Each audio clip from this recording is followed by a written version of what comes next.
What's happening, guys? Welcome back to the podcast. Today's episode is all about the future of the construction industry, what I think, my views on it, what I think the potential opportunities are going to be, what I think the potential risks are going to be in the industry that it's facing. So if you're in construction, you own a business anywhere under that umbrella, this episode is going to be really useful. And look, if it's the first time listening to this podcast, this is what I do. I just unpack one topic every episode. Just me saying it exactly how it fucking is. There's no bullshit to it. There's no script to it. It's just rough and ready. Let's fucking go. So, look, the world is changing. Like it or not, the world is changing quite a bit at the minute. There is quite a bit going on. The internet is a massive dominant force that's happening. So the people that are a bit older to this and you're not going and you're not moving with the times, you're at a fucking risk. We're in a world now where no one can say anything unless you've got a podcast, say what you fucking want. But people are restricted on what you can do, what you can't do, who you're seen to fucking recruit, who you're seen not to recruit. A TV program now has got every different type of person on it that shouldn't, just to tick a box. And that's nothing racist, that's nothing sexist, that's nothing fucking anything. It's just the realities of the world we live in now. Everything's got to be ticked a box. Everyone's got to please everyone. And what winds me up with that is that you end up having people in positions that they shouldn't be in, but it's for a box ticking exercise, especially in bigger companies when they have to meet quotas. And I know people that work in HR in high up massive brands, big companies. One of the biggest brands of car manufacturers, for example, is one particular person I know. And that HR department has got a quota of recruiting specific types of people over their actual skill set of doing the fucking job, which is just madness. It doesn't matter who you are, what your background is. My belief is that you should be good at the job that you're being recruited for. If you're not good at the job, doesn't matter who you are, you ain't getting the fucking job.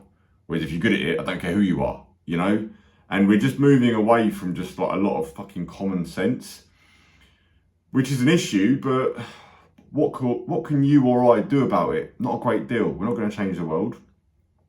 We can only change what we've got in front of us and the businesses we've got and how we're operating as people. So it's a really fucking difficult one because equally no one's really getting into construction. The numbers are shocking. The youth don't want to get into it, which really, can you blame them? Is it presented in the best way? Probably not. Is it an attractive proposition for people getting covered in shit? Probably not. Are there a lot more exciting opportunities available to people? Yes. On the face of it, is it a reality for a lot of people? No, not always the case. It's really difficult. It's really, really difficult. The world is a difficult place and it's constantly changing, but it's changing at a much faster rate because of really the internet and obviously one of the biggest things of like artificial intelligence.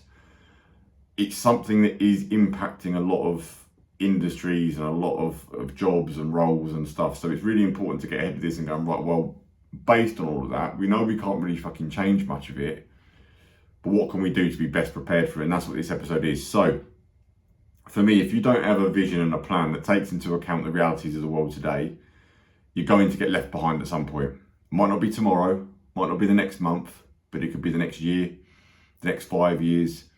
If you're not thinking ahead to an extent, not too far ahead, because you can only control what you've got in your grasp, in your reach. But what stuff can you practically be looking at today and actually implementing in a business to protect yourself and keep you evolving as a company itself? And I think it's really important to. It's just another hat of an entrepreneur and owner. You've always got to be looking a little bit ahead and just thinking, right, what practically can we do to make sure that we're going to be the boys that survive? We're going to be the best and we're here for the long term and we're not going to get caught out, and be left behind by other people that are taking the right steps and adapting and adopting what the possibilities are and what the threats are. Because you just will be left behind. Because if you don't embrace change, if you don't embrace it, some people, very much so, in this industry especially, people are a bit too long in the tooth, very stuck in their ways, and it's that whole thing of, well, this is how we've always fucking done it, so why should we change? And that's the attitude that's going to fuck you up. That is the attitude that's going to change. Now, what I highlight, obviously, construction is a pretty robust vehicle. It's been here since the dawn of fucking time. Construction is always needed. Construction is always really got a process. Are there new tools that come out and new ways of doing things here and there? But on the whole, things don't really change. If you're building a building, you've got foundations, you've got brickwork, you've got structure, you've got a roof, you've got internals. Styles and designs change, but the principalities and the basics of it don't really fucking change.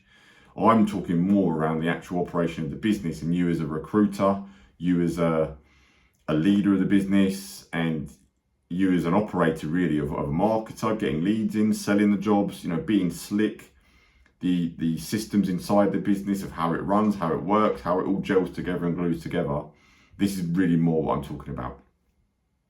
So I think if you go with it, and you use what's available, and you understand what's coming up and what problems and what opportunities are there, I think you're going to be set up to win at a higher level later on down the line. And this is the thing, is zooming out a lot of the time, thinking for the long term. Good business owners, good investors think long term. You're not thinking about just today, the next job.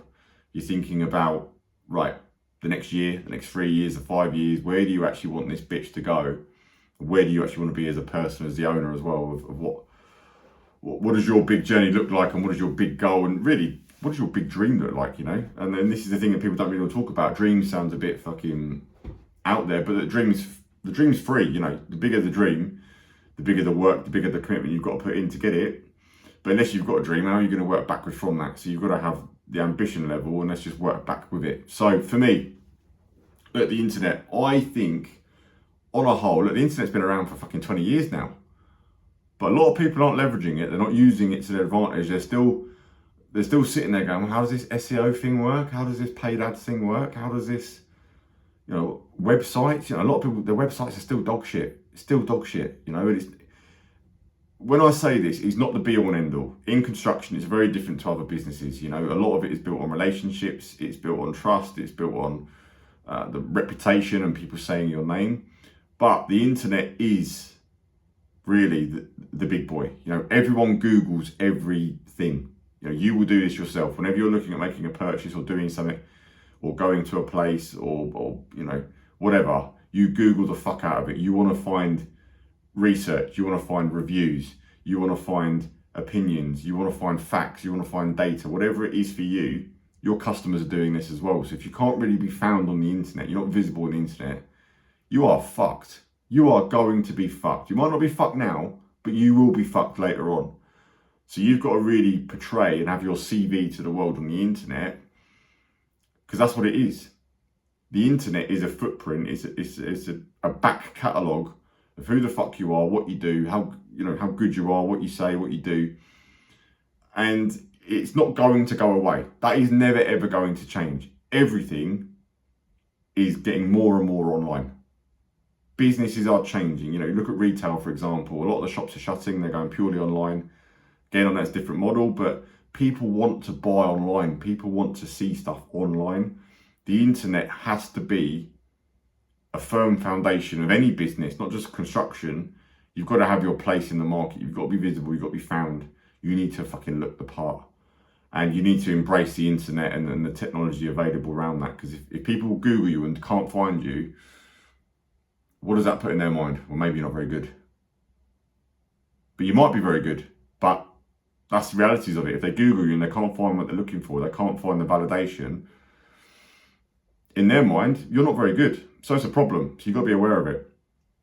The next one is obviously linking to the internet, is like Zoom meetings and that way of the world. That is not going away. It's only going to get more like that. Architects are going to be doing more meetings on Zoom calls. Consultants are doing more of that. Clients are going to be doing more of that, especially more if you're more in the sort of commercial world. Zoom meetings are quicker. They're more efficient. You can have multiple people involved that could be from all over the UK or from abroad. Zoom meetings is going to get more and more of that. The face-to-face meetings is going to get less and less, which I don't like that. I actually like face-to-face meetings.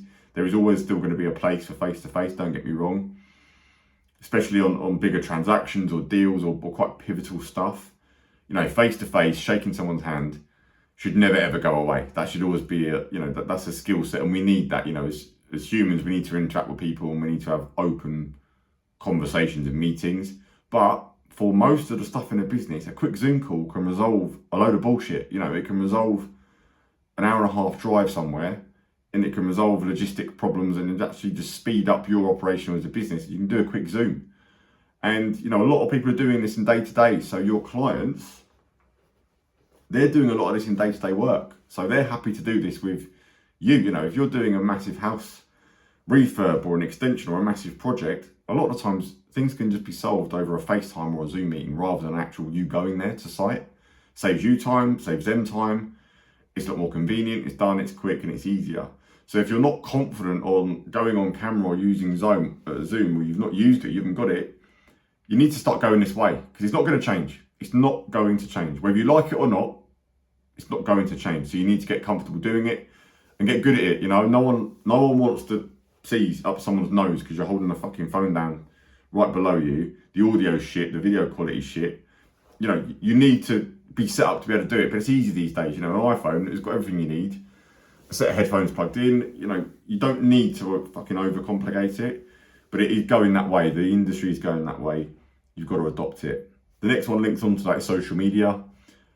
Look, I don't particularly like social media. I think it is a ball ache, but I view it as more of a means to an end. It is a way of building relationships and communicating with people. It is a way of getting your name out there. It is your way of growing a brand. Like it or lump it, it's how things are done now. Construction is behind on that. A few people have gone with it and they've set up YouTube channels. They've got a big following. They're getting clientele from it. There is a wrong way and a right way of doing it.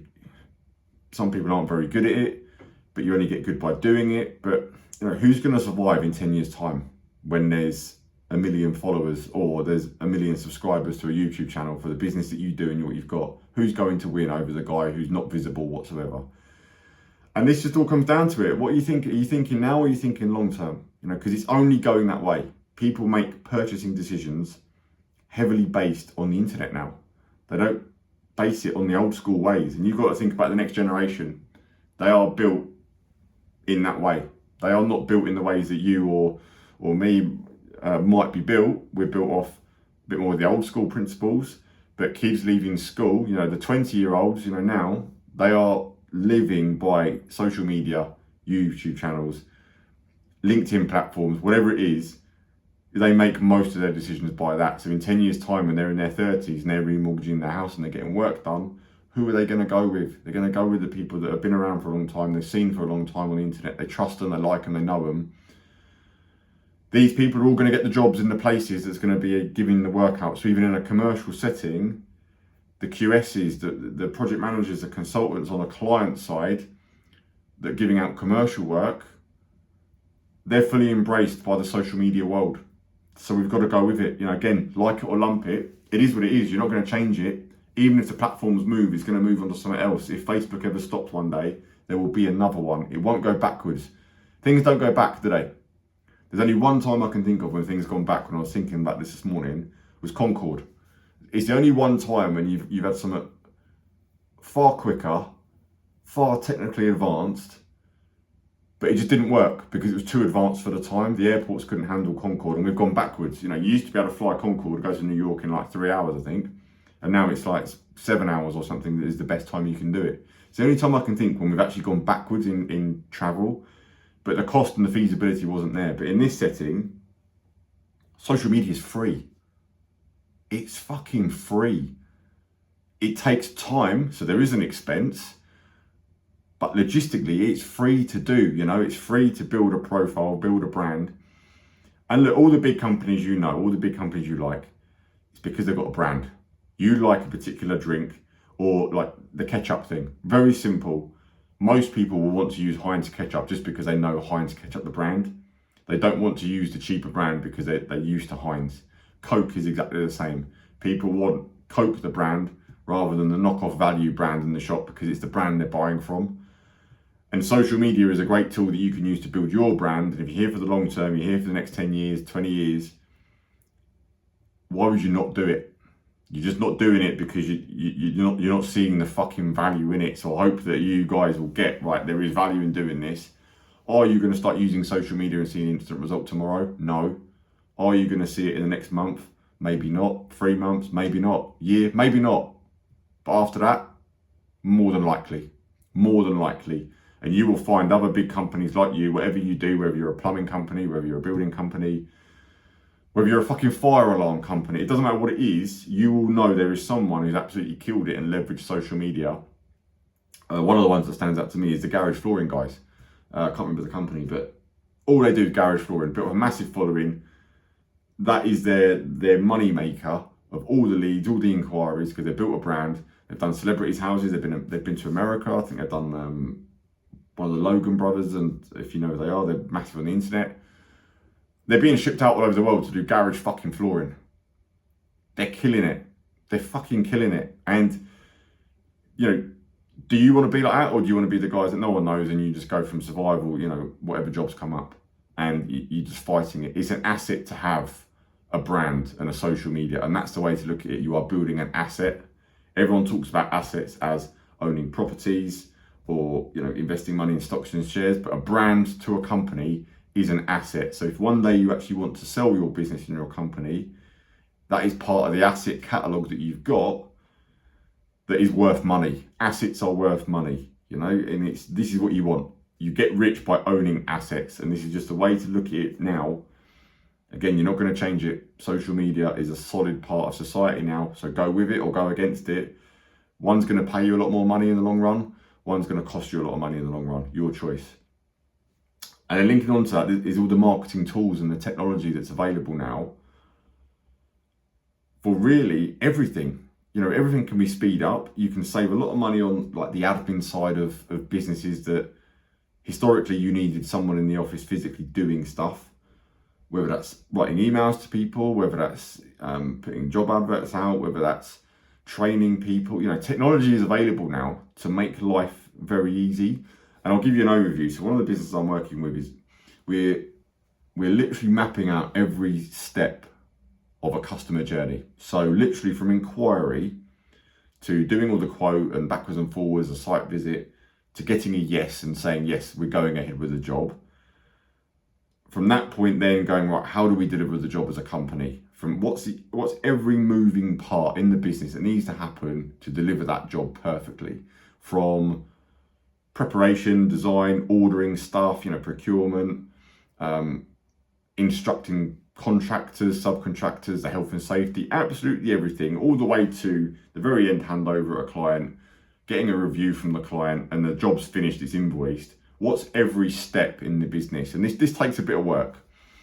But where I'm going with this is what we're doing is that will then become part of an online training thing. It's very easy now to build an online training system that has videos and the information and the documents needed to do that element of the job. So you've got like a massive flow basically. But what this does is it's work at the front end, but again, it's building an asset for the company in-house. So you can recruit someone new, you can do your inductions, you can do your welcomes and whatever, but there's an online portal that says, right, this is the process that we operate to as a company. This is the system, this is the structure, and there's actual videos being shown how to do that on the computer or on site or anything. And you're leveraging technology to save all that time and effort.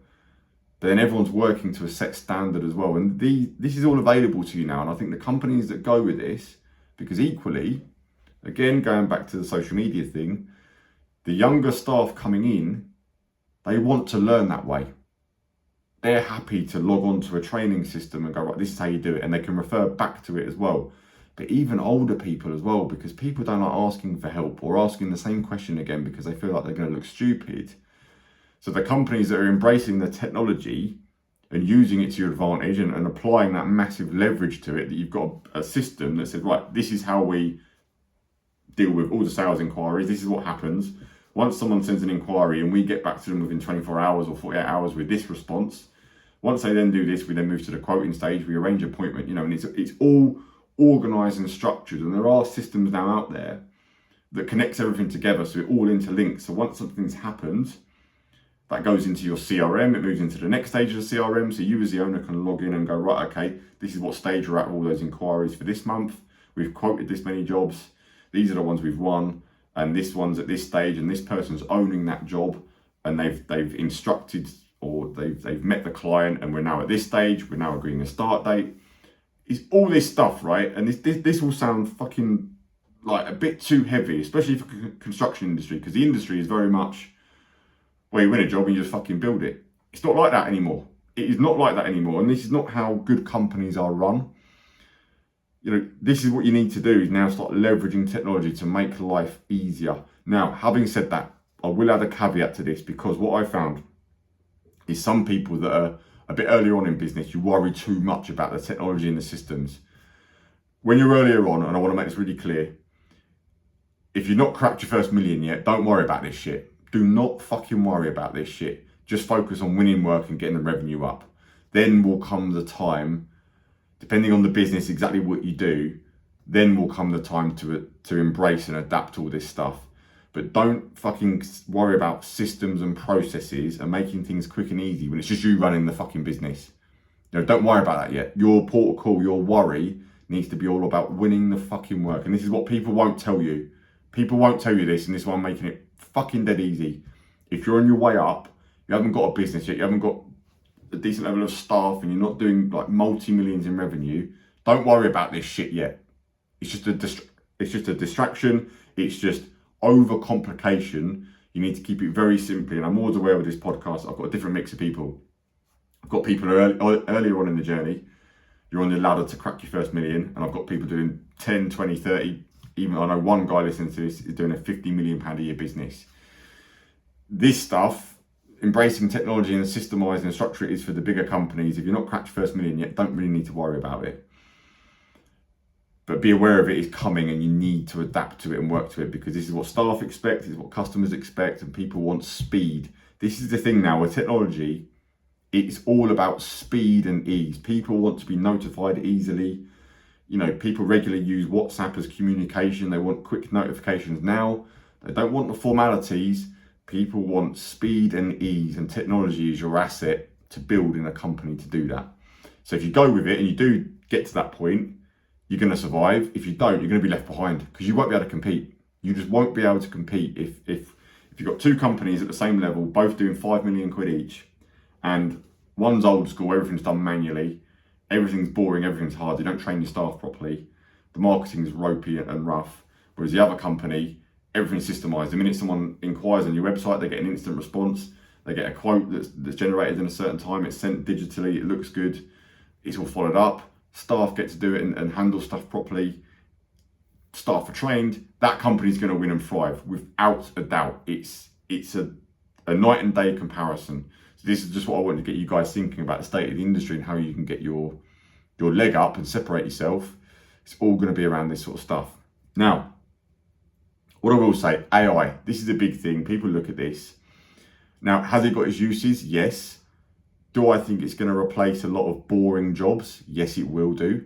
It will replace a lot of basic admin stuff. It will replace a lot of jobs in more the marketing side I see, like the internet, like the repetitive stuff, writing and making stuff up, and maybe actually answering questions. If you're in commercial work and you do a lot of like tendering processes and you've got to answer in-depth questions, I think AI is going to be a great tool for that. But there is one better thing than AI. Artificial intelligence, the one thing better than that is real intelligence, actual common fucking sense. And this is what's going to be lacking, because a lot of people are going to be lazy and rely on this, especially the youth. So actual fucking real intelligence is going to be the dominator, because who made artificial intelligence? People did. Yes, it will develop as it goes, I'm sure it will, but actually real people made it. And this is what you want as a business owner, is keep your feet on the ground and be a real, genuine business owner that's going with times and sees it, but actually plugs in real knowledge. And the beauty with construction, stuff's always got to be built. AI can't really replace that. Every building's vastly different. Materials are all very different. Circumstances are all very different. Each site is unique. There's a lot to it. So I think construction is always going to be a solid bitch. It's always going to be a solid beast to be in. But you pair that with what we can in terms of technology and what's available in the changing world that we're in, the opportunity is there, and the future for you and your industry and your business is just going to be so much better if you mix the two. If you take the strengths of the technology and the availability of what's happening in the world, but you pair that with common decent sense and practicality, and you're very good at it and you're very good at delivering, you're just going to fucking win. Recruitment. Recruitment is an issue in construction. There is a shortage. It is going to get worse, I believe, because there's less and less people going into it. There's more and more people retiring at the back end as well.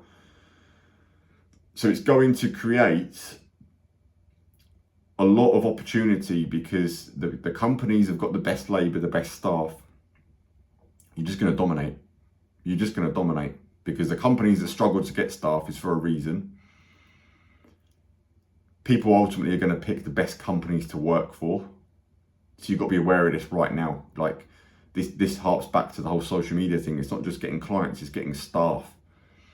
And you really got to be aware of this, you know, because staff are choosing companies based on appearance as well. They can't Google you. Do they really want to work for you? Have you built a good brand or not? They're going to want to work for a big, better brand. It's going to make it really, really rough for people that aren't going with the times, but it's going to make it really good for the people that are going with the times, that companies want to work for you because supply and demand.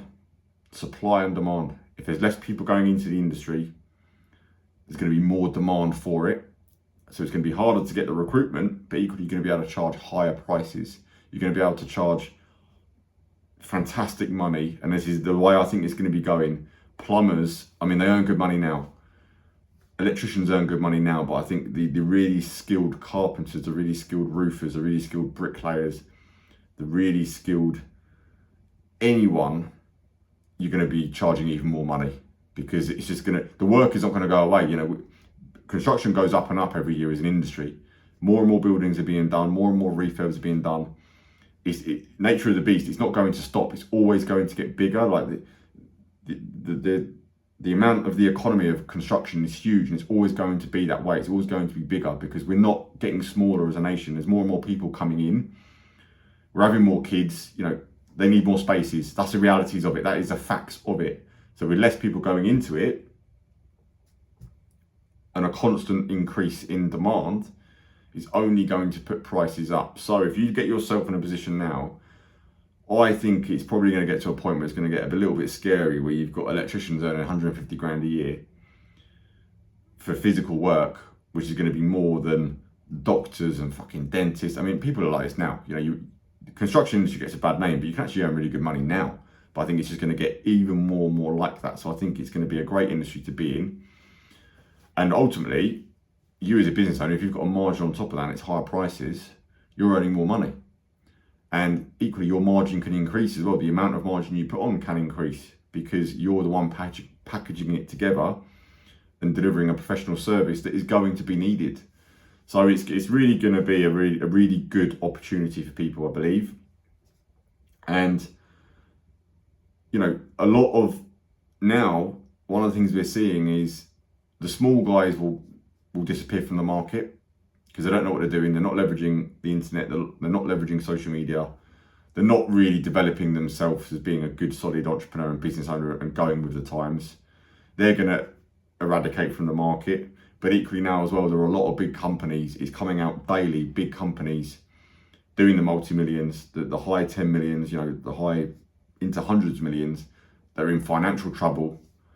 They're disappearing, they're folding, they're going into liquidation, which really, the root cause of that is commercial savviness and a lot of it is knock-on effect of COVID and contractual obligations they've got and just not being very quick on the ball. And the problem is that the bigger companies, you end up taking on work just to keep the beast going, and it's a trap to be in. So for the middle ground, the companies in that 1 million to 10 million ground, you know, maybe up to a little bit higher, you've got the opportunity to swallow all that up because all of those big companies have got a lot of staff and they're dealing with a lot of work. All of that work's got to go somewhere and all those people have got to go somewhere. So I think there's going to be a reshuffle of less of the bigger guys and more for the guys in the middle to grow and basically mop up. So the potential is there, the opportunity is there for grow, but it's only going to come to the people that are on it now and are thinking longer term. And that's, if I can give you one thing from this episode, think longer term. Yes, it's a ball ache to start doing stuff, you know, and implementing stuff when you don't feel like you need to do it now and you're focused purely on day to day, what you've got in front of you. There has to be a point when you step outside of the business and think, right, where do we want to be in 5 years? Where do we want to be in 10 years? and think longer term, because in 5 years and 10 years, you would have wished, if you don't do it, you would have wished that you'd have built a better brand, you've gone with technology, and you've really understood what I'm saying to you today, the supply and the demand curve, the people coming into it, how you attract the good staff and how you attract the best clients, because that's going to be the companies that are going to win. And I think, I might be wrong, but I think if you're listening to this, you're watching this podcast, wherever it is, you want to be fucking good. You want to be the company that's got the best name, you deliver a great service, and when you hang your boots up one day and you either sell the company or whatever happens, staff take over the company, you get in your later years and you go, yeah, we fucking smashed it, we went with it. You don't really want to be a fatality or one of the companies that didn't go with it, and you look back and you go, fuck, I wish we would have done this 2 years ago. And how many times do people do that? They go, look back and go, I wish I'd have done this. So go with it, time, go with the opportunities, they are there. So I hope that's been useful, guys. That is it for this episode. If you've liked this episode, drop me a line. It's on Instagram is the best way. It's at Dean Barton Real. You can follow me on there, more day-to-day stuff that I get up to and what I do. But yeah, that's it, guys. Hope you've enjoyed it. See you on the next one. Bosh.